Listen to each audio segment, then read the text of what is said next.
when the world has got you down. And Alzheimer's sucks. It's an equal opportunity disease that chips away at everything we hold dear. And to date, there's no cure. So until there is, we continue to fight with the most powerful tool in our arsenal, love. This is Love Conquers Alls, a real and really positive podcast that takes a deep dive into everything Alzheimer's, the good, the bad, and everything in between. And now, here are your hosts, Susie Singer-Carter and me, Don Priest.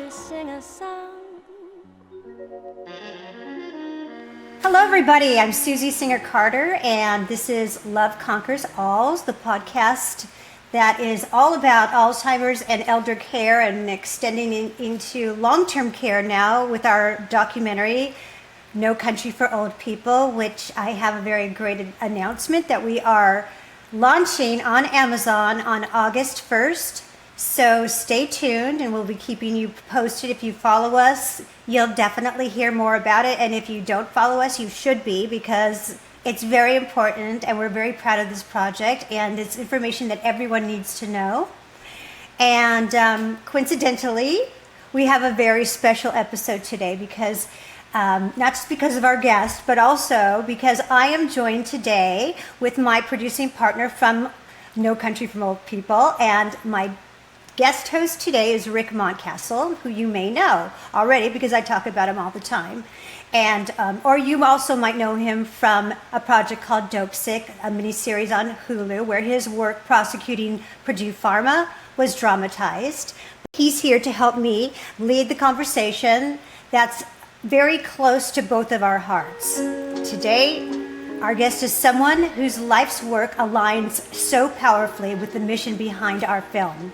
Richard Routman is a retired attorney who spent 14 years with the Department of Health and Human Services, where he represented the government in cases against nursing homes accused of providing substandard care. Since retiring, he's continued to advocate for older adults, first as a trained volunteer ombudsman and later as a member of the Loudoun County Commission on Aging in Virginia.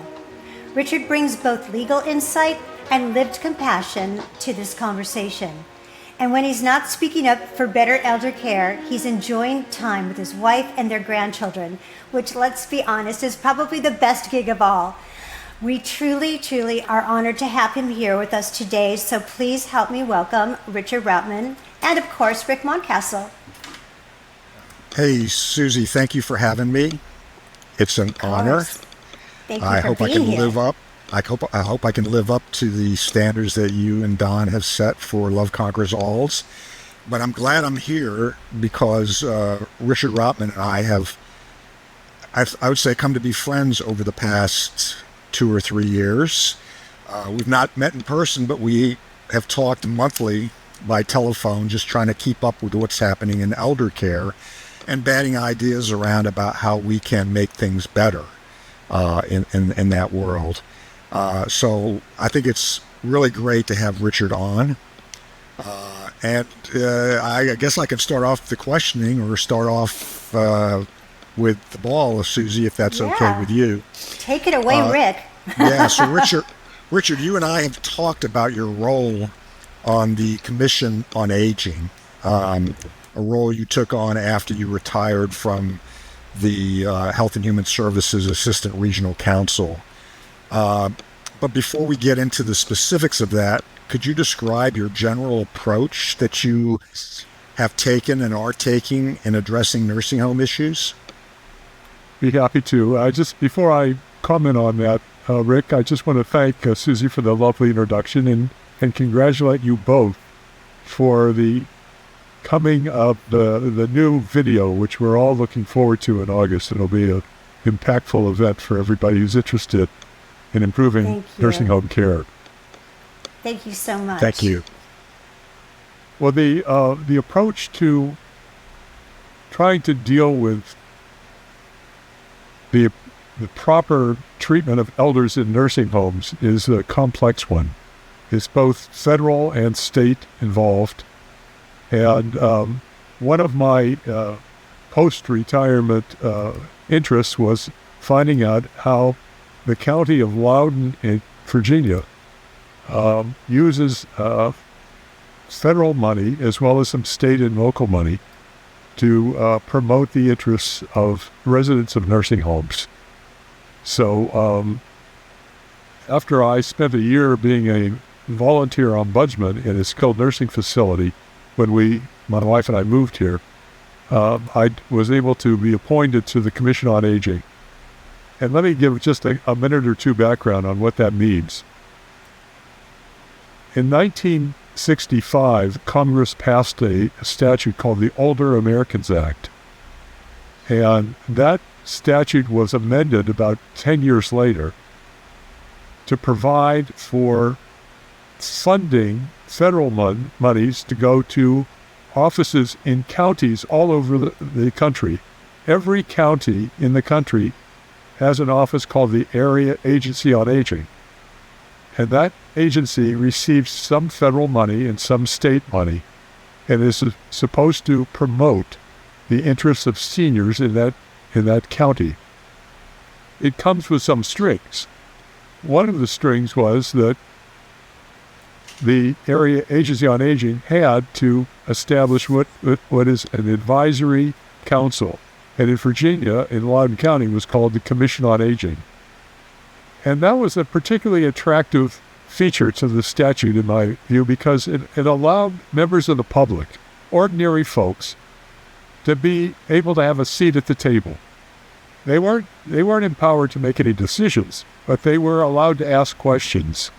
And in Loudoun County, there are 9 members on the Commission on Aging. They're appointed by the Board of Supervisors, and they're chairmen for 4 years. And what are they supposed to do? They're supposed to educate themselves as to what's going on with the elder population and to make suggestions to not only government on the state level, but even the federal level. In other words, they have a portfolio. They don't have any power, but they have the option of educating themselves and trying to persuade people to improve the program. And that has been, since we moved here since I became a member of the Commission on Aging in 2016, and that's a 4-year term, so I was on there until 2020. That was pretty much what I tried to do. And specifically, the Commission on Aging is obligated by statute to review what the area agency is doing to comply with the federal conditions. One of those conditions was established by statute in 2016, and that condition was that the area agencies on aging had to address the issue of the barriers to the investigation of elder abuse. And that included elder abuse in nursing homes. And as it turned out, a few years after that, in 2019, the Office of the Inspector General of the Department of Health and Human Services and the Government Accountability Office issued separate reports talking about the problems with the reporting of elder abuse or suspected elder abuse in nursing homes. There's a requirement under state law and under federal law for staff in the nursing homes to report if there is suspected or alleged elder abuse. And it turns out that these reports by the Inspector General and the GAO suggested that it wasn't being done very much. It wasn't being honored as much as it should be. And if there were no sufficient numbers of reports of suspected elder abuse, that creates a huge problem because it needed to be addressed. Attention needed to be paid to it. And that is the problem that we're currently involved in. It is a long-term problem to try to make sure that this very vulnerable population in nursing, particularly in skilled nursing homes, has a voice, and that we help them provide some mechanism to amplify their issues. What you said barriers. You were saying, I just want to just clarify what you meant by barriers, because you said there's, that was the issue is barriers. Is that to who do the barriers apply? And then what are those? Not all of them, but what generally? That's a great question. In the statute, this is a congressional statute, it uses the word barriers. It says that the AAA must address the barriers to the investigation of elder abuse. So what are the barriers? Well, first of all, residents in nursing homes who are abused, and we can define that in a minute or two, have a problem.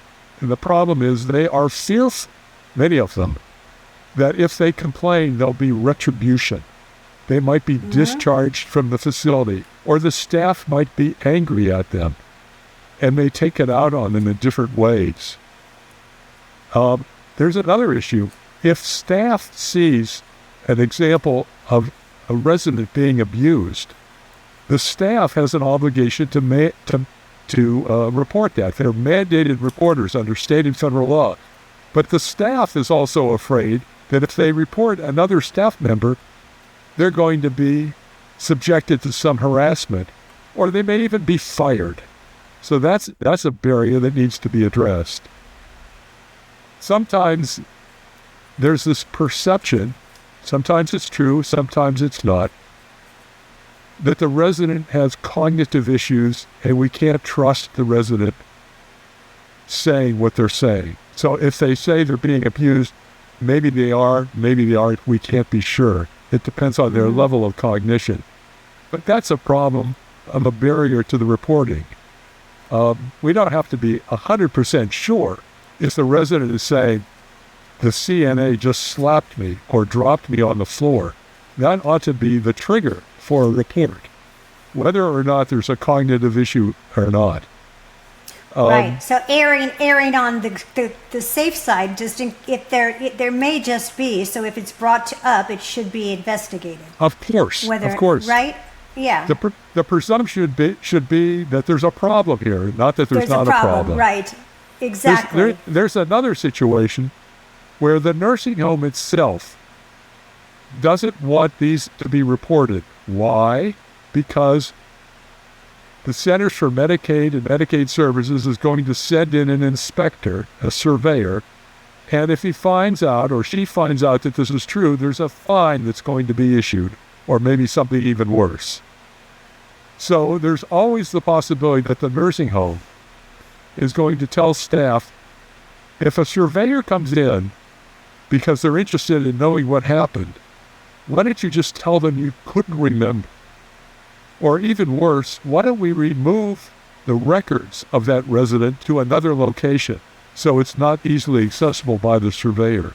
Or even worse, why don't we alter the records, the clinical records, the nurse's notes, to make sure that this is a hard trail to follow for the surveyor?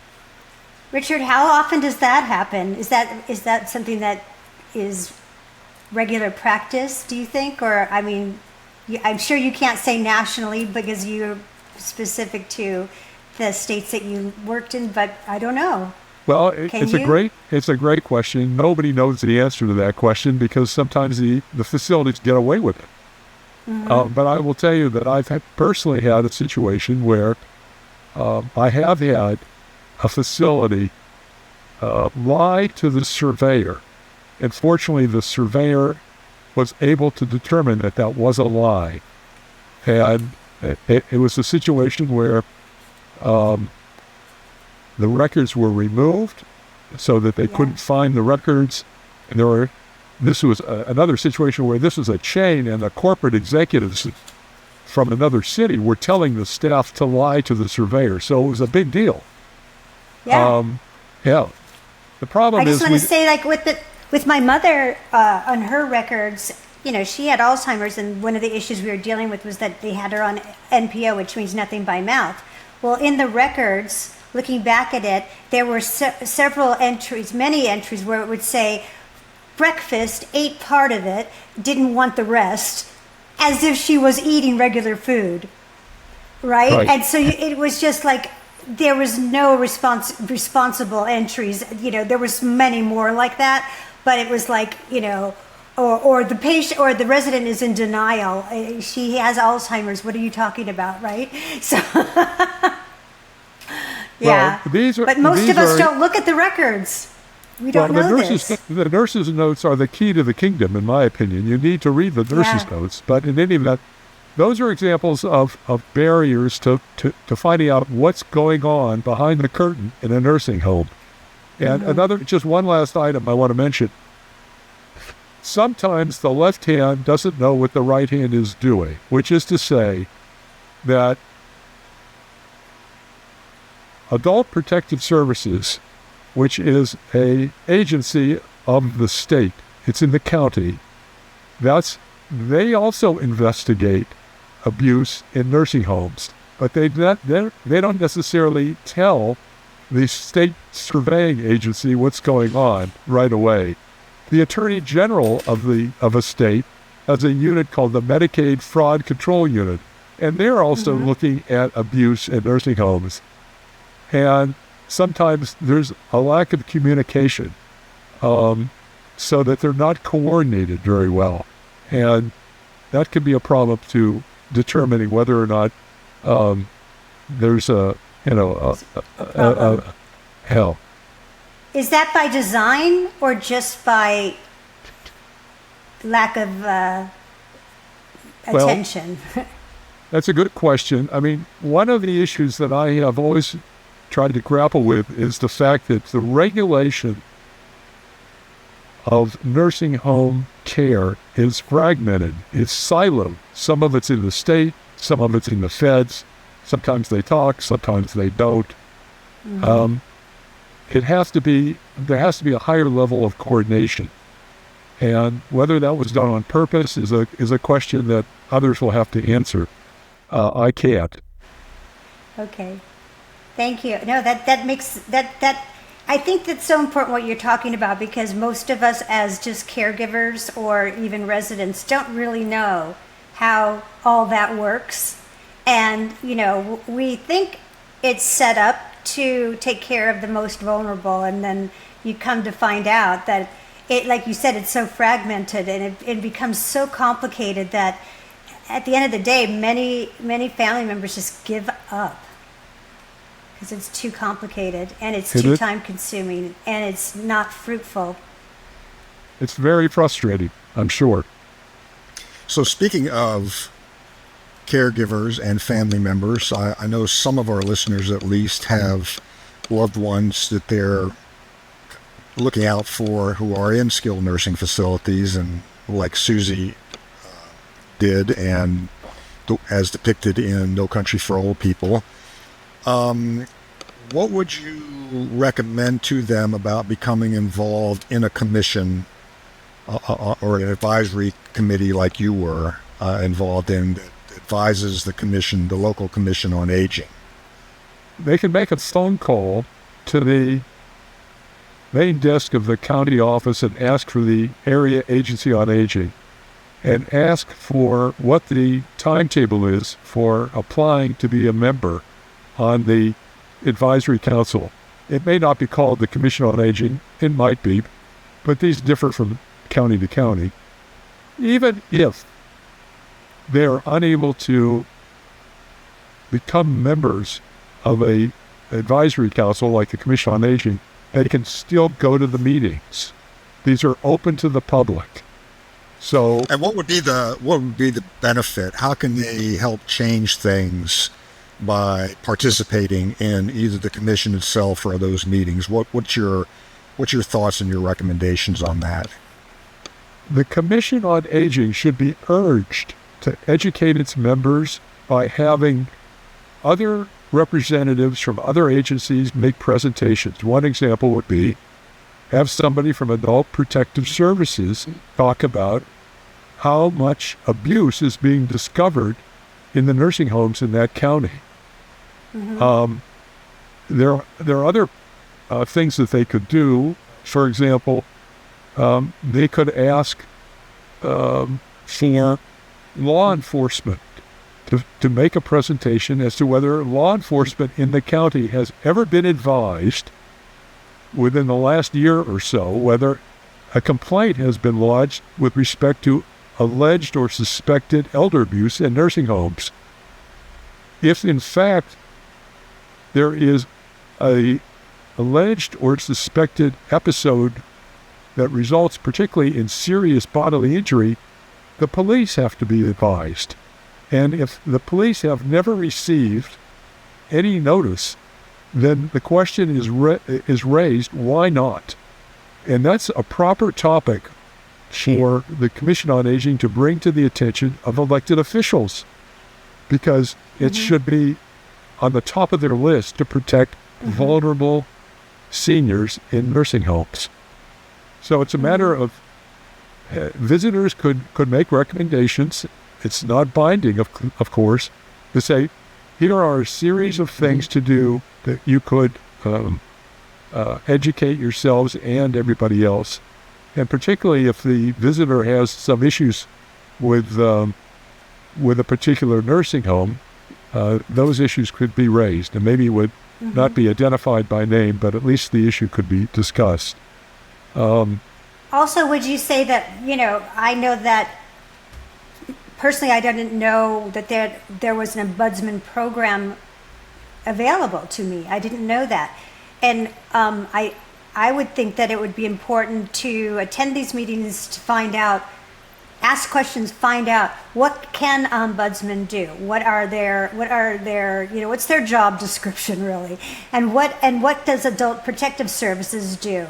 Do they talk to each other? How does that work? And then when you say police enforcement getting involved, when do they come in? Is it a chain of events? How does that work? Those are great questions. Let me take them one at a time. Okay. There are two types of ombudsman. Every state has a long-term care ombudsman office, and they have paid staff. But there's not enough staff to go around to all of the nursing homes in the state. So they have to get volunteer ombudsmen, which are folks like what I did. You take training, and you are required to go into a nursing home for not less than 4 hours every week. And even then, not every nursing home has even a volunteer ombudsman.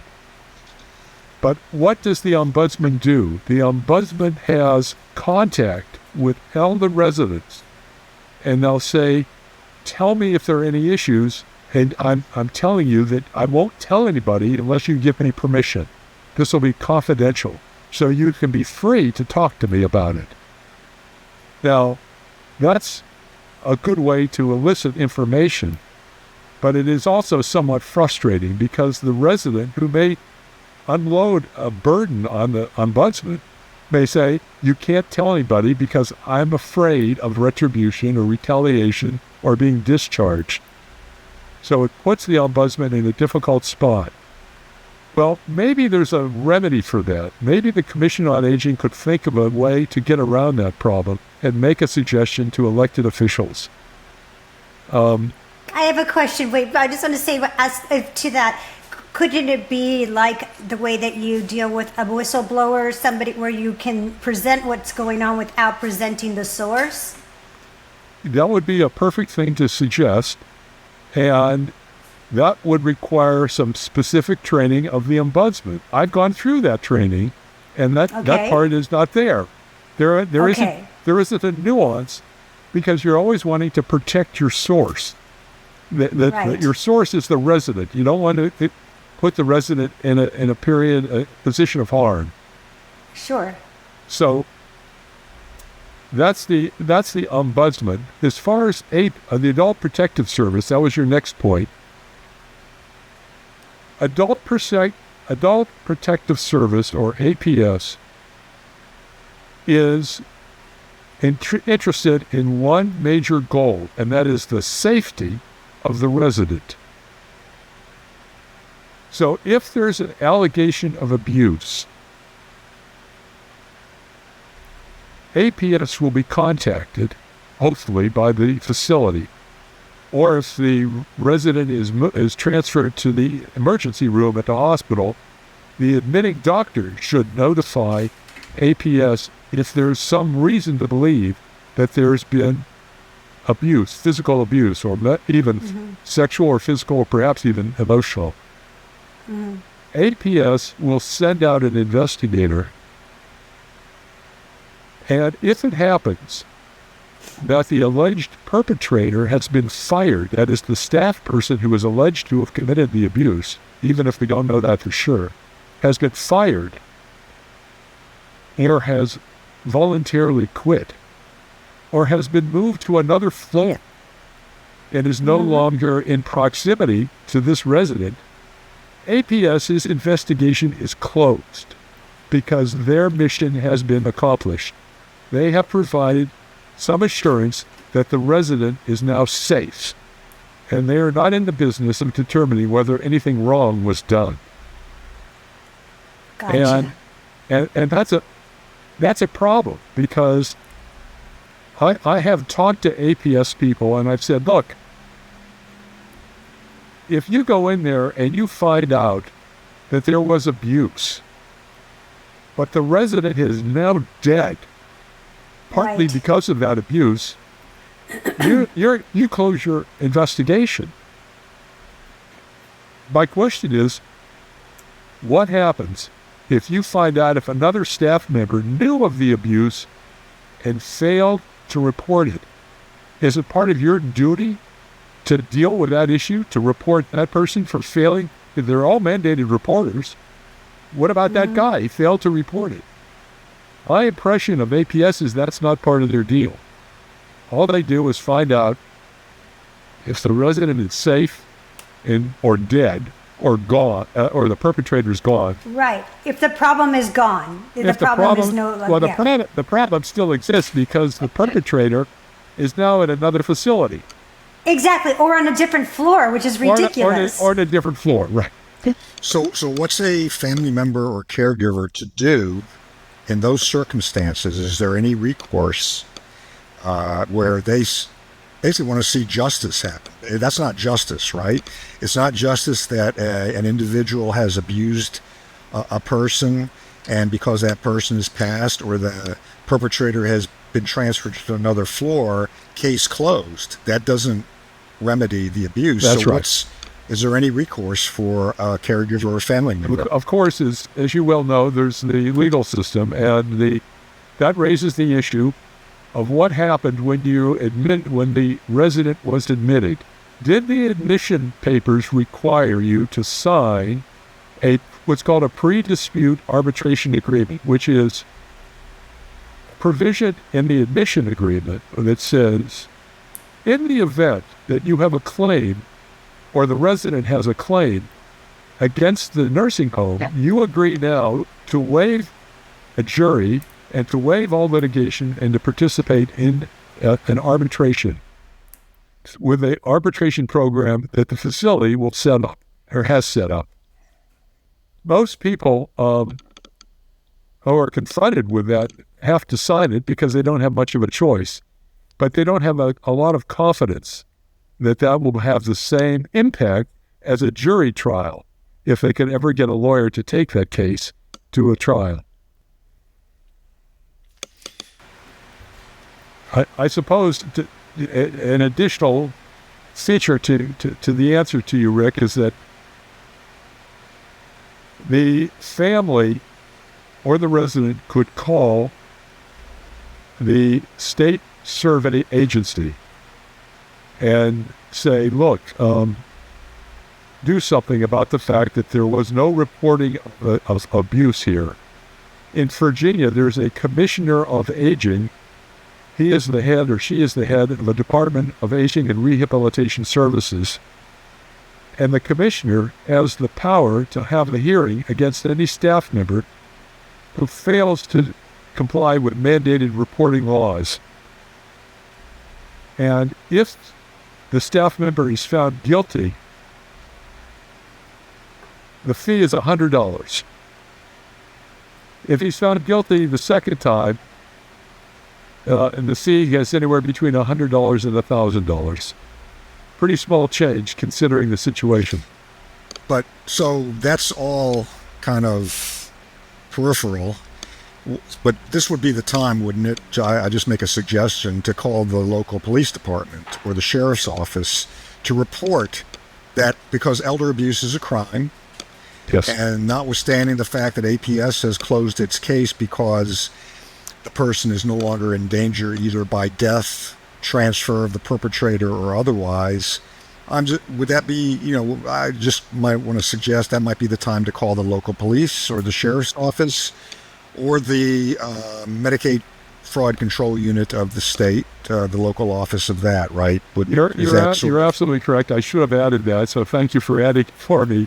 The federal regulation, by the way, does say that if there is abuse or suspected or alleged abuse that results or appears to result in serious physical harm, you have 2 hours to report it to law enforcement.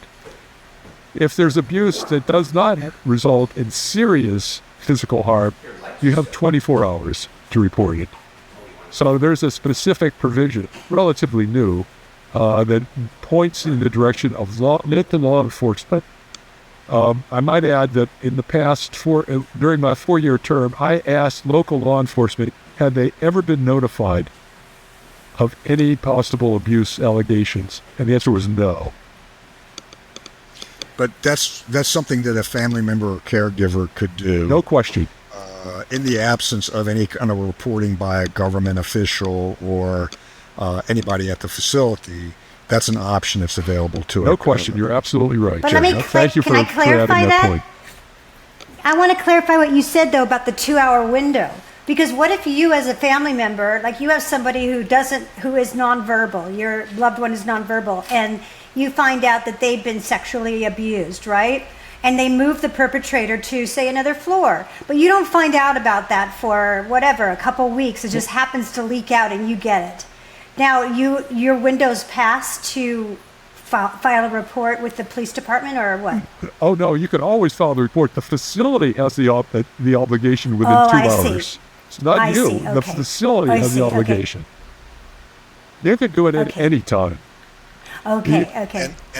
And now, and you talked about the difficulties of the civil process, for example, filing a civil lawsuit against the facility. You mentioned that the issue being if you've signed some sort of an arbitration agreement, which I think are being frowned upon by at least by some of the government authorities. But in the event that you didn't, it's often difficult, right, to even get a private attorney to take your case. Do you have any thoughts on why that is? Well, I do have some thoughts. First of all, the private plaintiffs bar, they all know each other. Even nationally, they know each other because there's so few of them, and they specialize in nursing home cases. So it's well worth trying to find someone. But one of the problems is that sometimes state law has caps on the amount of damages you can get in a civil suit. I don't happen to remember what they are in Virginia. I'm not licensed in Virginia, but so that creates a disincentive financially for some attorneys. And of course, historically, the notion was, well, it's an 85-year-old woman. She's got no earning power. There are no damages. That turned out to be a complete bogus reason, because when cases are brought and they're compelling, the jury verdicts often are very good. It's just hard to get lawyers to do it, and it takes time.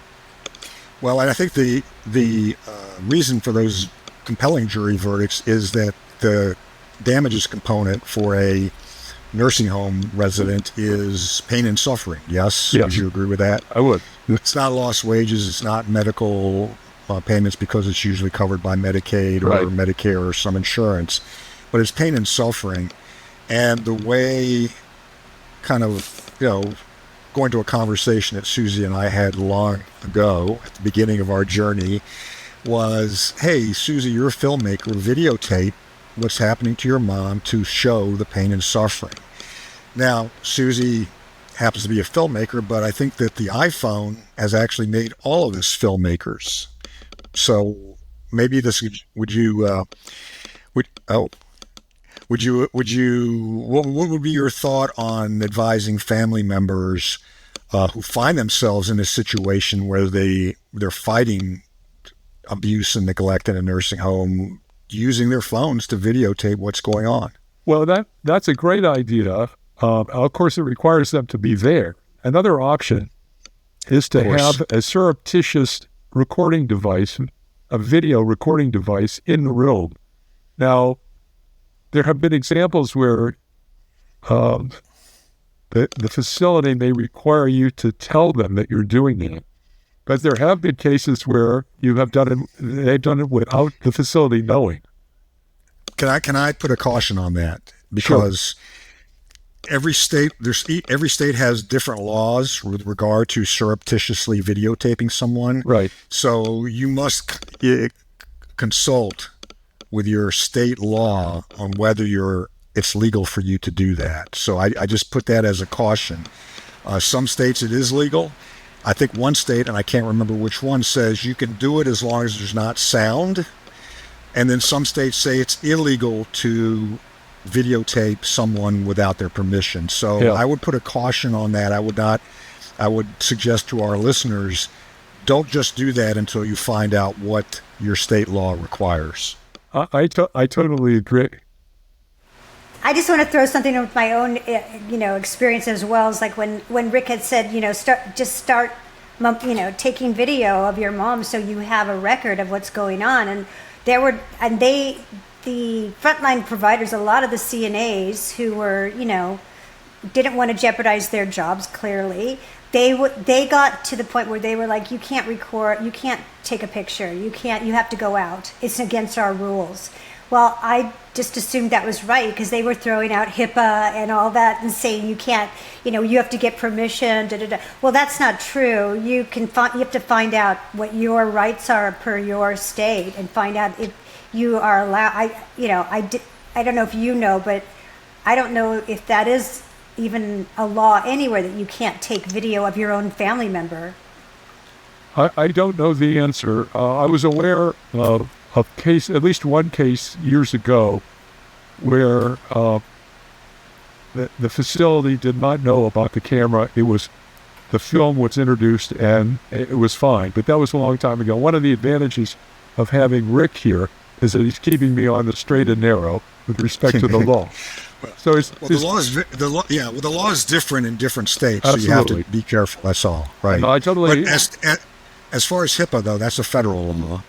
And so, Susie, in a case of a caregiver who has power of attorney to make medical decisions for their loved one, they are actually as though they're that person. So you can film your loved one if you are the power of attorney. Right. Mm-hmm. Some places they call it something else. Conservator of person was what it was called. Mm-hmm. Right, or power of attorney. You don't need to get anybody's permission because you stand in the shoes of that person that you want to film. Right. If you're not one of those in those power of attorney, just get your loved one. Just get your grandma or mom or dad or whoever it is to say, hey, I agree to let you film me. Yeah. You have that piece of paper, and it doesn't have to be anything formal.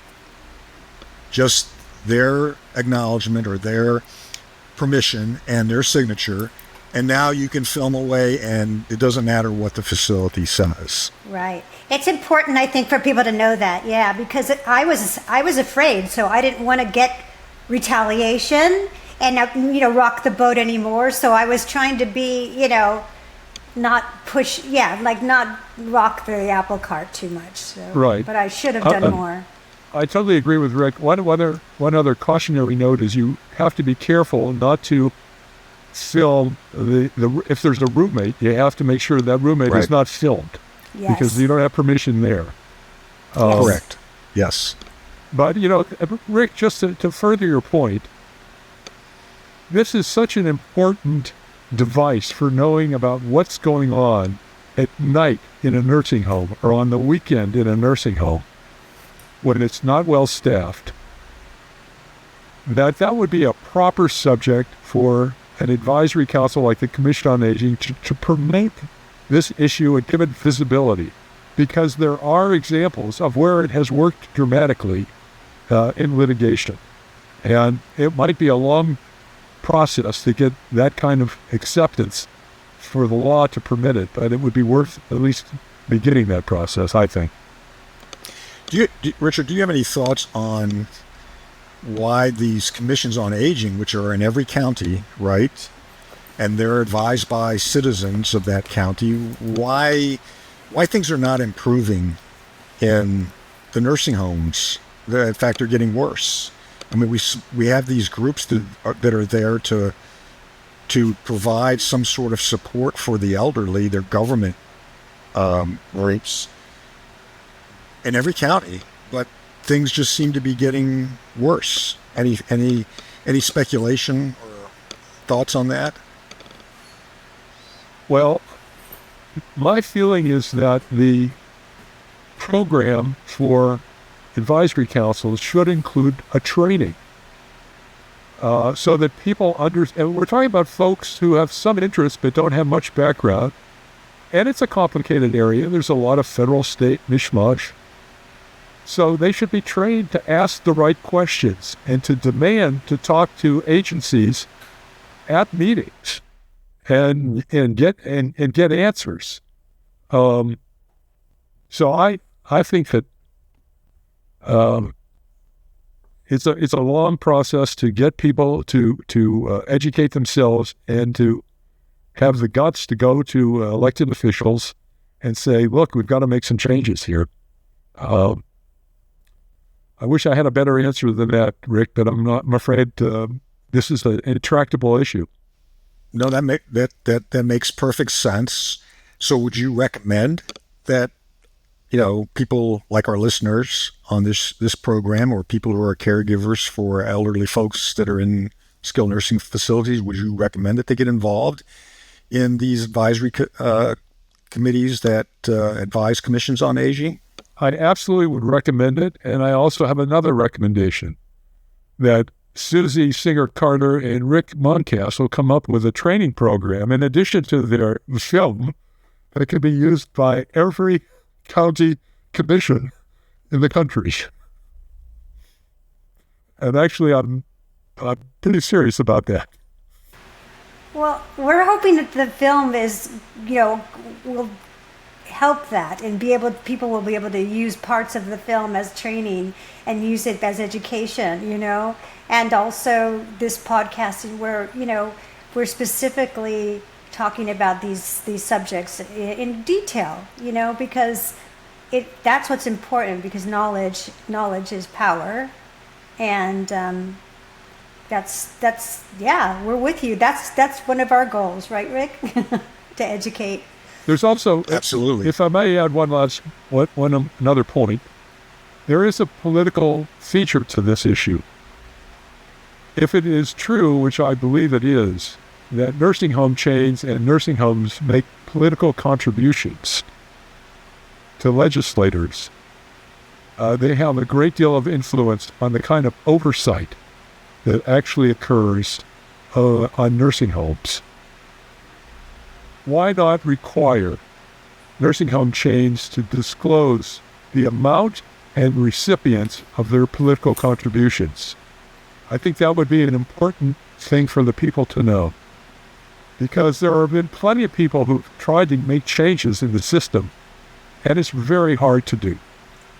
Absolutely. And it goes beyond that. It's the contributions to our political candidates and things like that, right? So I've seen so many groups now in the past 3 years that I've watched them work so hard on getting bills, recognized and then into the system, and then they're killed.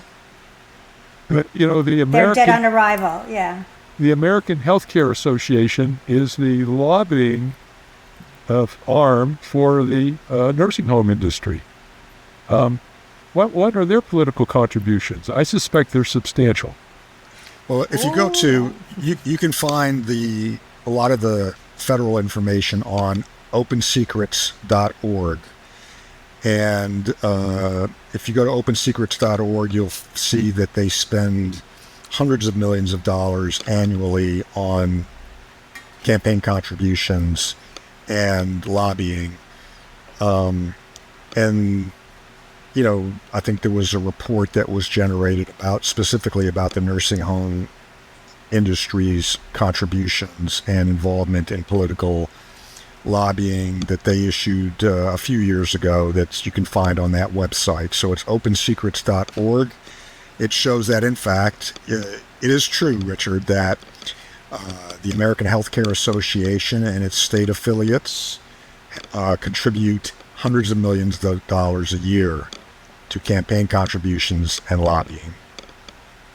Well, if that is true, and I have no doubt that Rick is correct, people like the rest of the ordinary folks in commissions on aging are fighting with sticks, and the other side are fighting with guns. 100%, Richard. That's why we need to have a movement. That's why you're validating everything that we've been trying to communicate. Yeah. And by the way, just so people know, most of that money that they're using for those political contributions and lobbying is our tax money, because Medicare and Medicaid substantially make up the most of the revenue. 80 to 90% of the nursing home's revenue comes from Medicare and Medicaid, our tax monies, which they turn around and put into political contributions and lobbying to make sure that we keep getting the crappy care in nursing homes that we've been getting for 50 years. So that's my soapbox. I'm off of it now. I'm gonna wait. Let me jump on that soapbox. Just one thing to add is that not only are they spending our money, they are also buying themselves seats at the table in our legislation. So they also sit there as advisors and advise when to pass on something, even if it gets to that far. So there's that too. I think so. I'll give you an example. I'm not sure that this is fair, but I'm going to say it anyway. Under state law in Virginia, there's a requirement, as in all states, for mandated reporting. But there's a provision in the law which is unusual. Maybe Rick knows about it. And it says, essentially, that if a staff person at a nursing home acquires information involving abuse, that person can simply tell the person in charge of the institution, that would be the administrator of the nursing home, who then has the responsibility to report it. The first person doesn't have to report it. He just has to tell his boss or her boss. And then the boss then makes a separate determination whether there is sufficient suspicion to report it. When I was at the commission, I called up state officials and said, "Is this a problem? Are you having an issue here with this problem?" And they said yes. But it's never been changed, and it's been a subject of frustration for me. See, that's it's so obvious and so egregious at the same time, right? Because I went and reported everything that I thought was wrong with my mom, just from what the CNAs were telling me, and I would go to the administrator, the director, and they would say, "Nope, we're fine. We're not understaffed. Nope, no, we got plenty of help.